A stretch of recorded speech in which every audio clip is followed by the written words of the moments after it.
The Nissan Kicks key fob from 2018 to 2021 requires prying open to access the battery. First, remove the metal key blade by pulling it out. Next, look for a seam running along the side of the fob. This is where the two halves of the case meet. Insert a small flathead screwdriver or a guitar pick into the seam. Gently pry the case apart, being careful of adhesive seals. These models often have adhesive seals making opening difficult. If stubborn, apply heat from a hairdryer for 10 to 20 seconds to soften the adhesive.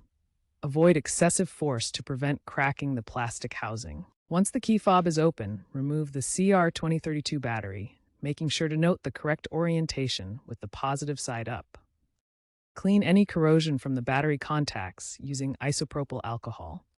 Insert the new CR2032 battery in the correct orientation, ensuring the positive side is up.